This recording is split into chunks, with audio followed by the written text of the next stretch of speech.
कुछ भी हो, 5-5, 6-6 के जत्थे में निकलते हैं। अंत में जब 5 सैनिक बचते हैं, अब वो योजना बनाते हैं कि शहीद तो सब हो जा रहे हैं, हम भी शहीद हो जाए, फिर गुरु जी शहीद हो जाएंगे। अब वो योजना बनाते हैं कि गुरु जी को बचाना आवश्यक है।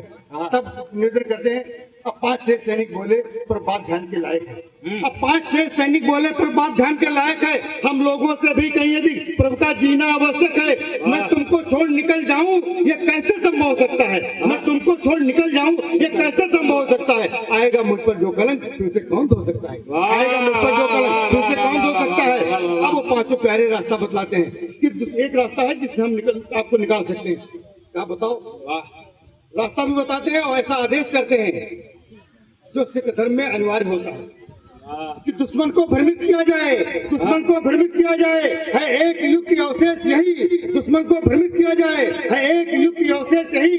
जब बेस बदल अपना निकले, हम प्यारों का आदेश है। जब बेस बदल अपना निकले, हम प्यारों का आदेश है।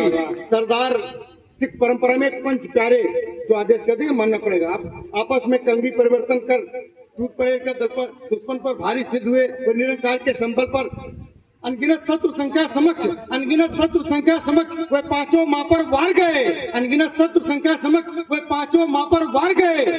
दुश्मन की दृष्टि जहां तक थी, श्री गुरुवर उसके पार गए। दुश्मन की दृष्टि जहां तक थी, श्री गुरुवर उसके पार गए। और कहाँ गए? जहां पर आरएसएस का आज सबसे बड़ा हिंदुस्तान का नासिक नागपुर पहुंचे, वहां पहुंच गए। तब उनकी हालांकि वहां भी औरंगजेब ने कई बार उनके ऊपर आक्रमण किया।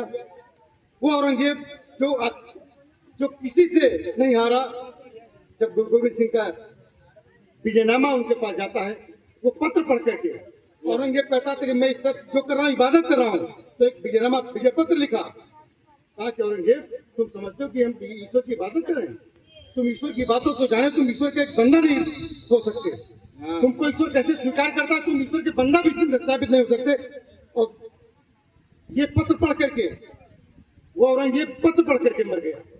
तब कहता हूँ ये युद्ध सांप्रदायिक युद्ध नहीं था, हिंदू मुस्लिम का युद्ध नहीं था, ये धर्म युद्ध था। सांप्रदायिक युद्ध तो टाले जाते हैं, लेकिन धर्म युद्ध लड़ने आवश्यक होते हैं। तब कहता हूँ मिट जाए सारी सृष्टि भले, मिट जाए सारी सृष्टि भले पर कीर्ति जिंदाबाद रहे, मिट जाए सारी सृष्टि भले पर कीर्ति जिंदाबाद रहे। हिंदू मुस्लिम से ऊपर उठ, सब में सजीव संवाद रहे। हिंदू मुस्लिम से ऊपर उठ, सब में सजीव संवाद रहे। उस निरंकार के भजन सिर्फ कलगी धर से मिलवाएंगे, उस निरंकार के भजन सिर्फ कलगी धर से मिलवाएंगे। होगा गुरु बाणी जाप जहाँ श्री गुरुवर पाए जाएंगे, होगा गुरु बाणी जाप जहाँ पाए जाएंगे। धन्यवाद। एक बार दोनों हाथ उठा के एक बार जोरदार तालियां बजाएं आज के सम्मानित कवि और हमारे बड़े आदरणीय डॉक्टर अमरेश अंबरदाना के लिए। राजा को बहुत बहुत